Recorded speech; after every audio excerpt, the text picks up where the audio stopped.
Hi, I'm Carley Cook from Oklahoma State University, and my project is over the mathematical modeling of the relationship between T-cell produced Wnt/B and the bone remodeling cycle. About 55% of U.S. adults aged 50 and over suffer from osteoporosis. This disease is characterized by a decrease in bone mass. Loss in bone mass leads to weak bones prone to fracturing. In 2005, about $19 billion were spent treating osteoporotic fractures. Physical and economic burdens of osteoporosis cause bone health to be a critical research area. Bone remodeling determines bone health. Bone remodeling replenishes existing bone with new tissue and occurs in a continuous cycle throughout one's life. In the resorption phase, osteoclasts break down the bone, creating an erosion cavity. In the reversal phase, the bone surface is prepared for osteoblasts. In the formation phase, to begin to rebuild the bone matrix. Some of these osteoblasts become embedded in the bone matrix as osteocytes. These osteocytes stay in the bone matrix throughout the resting phase. When these osteocytes become damaged or die, they signal a new remodeling cycle. Osteoporosis occurs when bone remodeling is not balanced. Balanced remodeling replenishes the same amount of bone as was resorbed. Our resorption and our formation are balanced, therefore our bone at the beginning and the end of the cycle are identical. When resorption is greater than formation, your bone ends up less dense and not as thick. This is unbalanced remodeling. Rebalancing the cycle could prevent bone loss. Shifting to another unbalanced state could reverse bone loss. When your resorption is less than your formation, we could potentially rebuild some of that bone. Bone remodeling and the immune system are closely connected. Osteomology is the crosstalk between these two systems. Inflammatory bone diseases are good examples of these interactions. Some of these diseases are osteoporosis, rheumatoid arthritis, and osteoarthritis. Immune interaction must be taken into account to fully understand bone metabolism. One way to take into account the immune interaction is through computational modeling. Some models focus on autocrine and paracrine reactions, such as this paper here.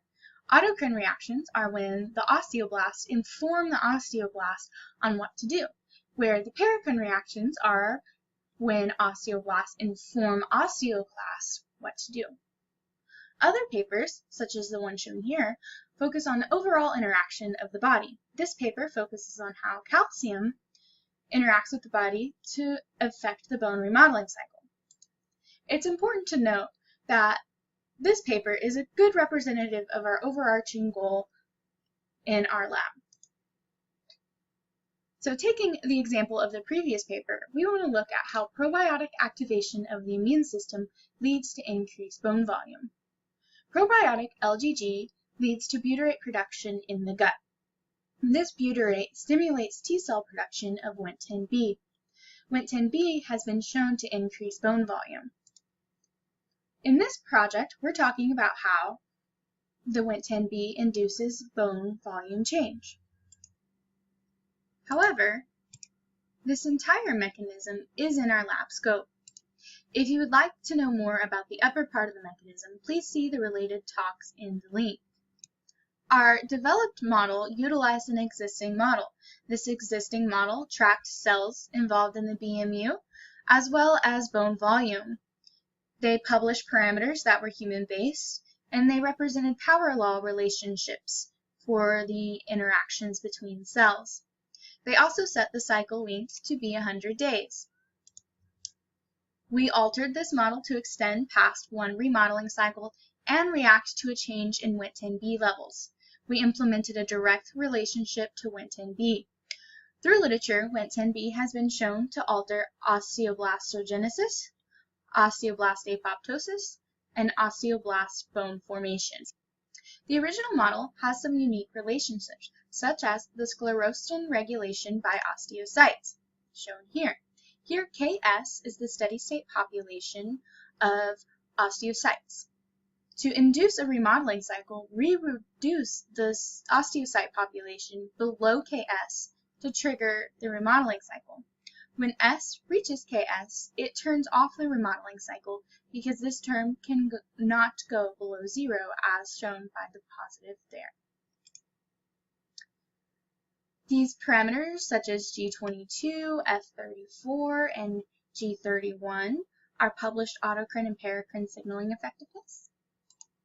And epsilon here is just to avoid dividing by 0, since B, our osteoblast population, can be 0, and G43 is typically negative.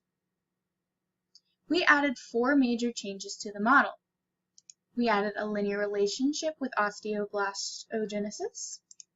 We added a negative linear relationship with osteoblast apoptosis, and a positive Michaelis-Menten relationship with osteoblast bone formation. We also added a delayed bone formation rate to allow time for the bone matrix development. Here, B lag represents osteoblast population at T minus tau. You notice that we implemented a Wnt variable in our model. Mice were used to develop the model. 3 data sets on genetically altered mice were used to estimate parameters and validate the model. Baseline values, shown here in the chart, represent control littermates who were not genetically altered. Here we have data sets with a -1 fold change in Wnt10B, a 1.8 fold change in Wnt10B at 3 and 6 months old, 5 and 50 fold change in Wnt10B as well. We process the data to inform the model.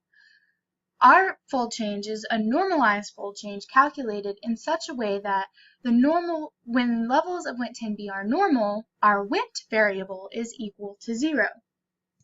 We also normalized our bone volume over total bone volume data to produce a relative bone volume data. We assumed that normalized mice bone volume information would be relevant to a human model. The mice used in the parameterization were assumed to be the same age, and we assumed the mice had undergone 6 remodeling cycles. We kept the published remodeling cycle of 100 days. And to compare between species, we kept the remodeling cycle constant. So if our mice data had undergone 6 remodeling cycles, then our human model also undergoes 6 remodeling cycles. We validated our model using a data set that was from a separate lab. Our model fit a 1.8 fold change at 6 and 12 remodeling cycles. We obtained our model results using MATLAB LSQ curve fit and DDE23 to estimate new parameters.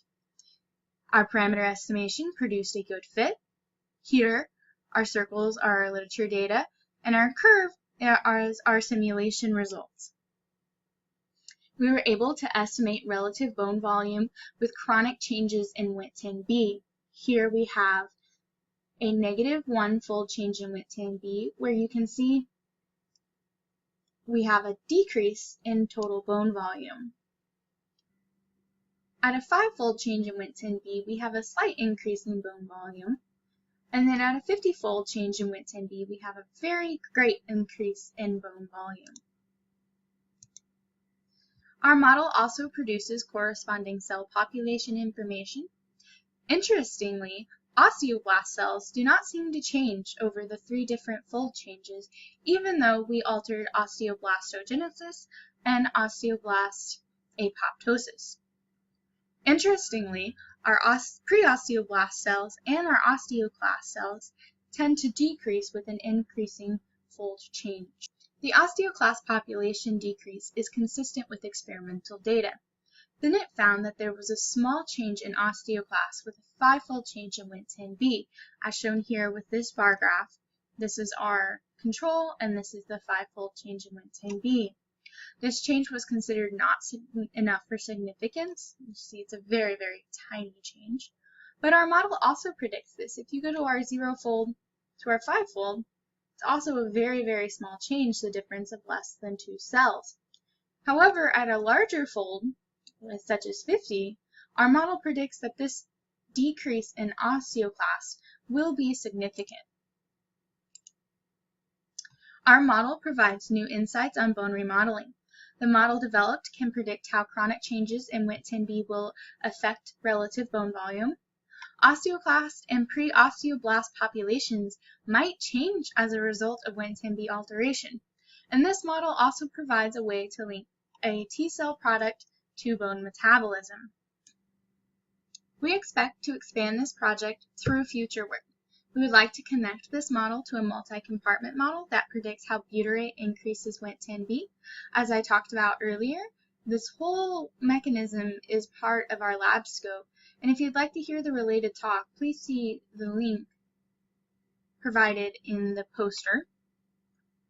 We would also like to explore the physiological possibility of Wnt10B altering the osteoclast population. And we would also like to expand the model to include other osteoimmunology relationships. Thank you for your attention. Please feel free to email me at carley.ecep@okstate.edu if you have any questions or comments. The link for that related talk is shown here, but it will also be provided in the links. If you would like to see more of what is going on in our lab, please search for Dr. Ashley Ford-Persipt, our lab PI, in the AICHE conference website.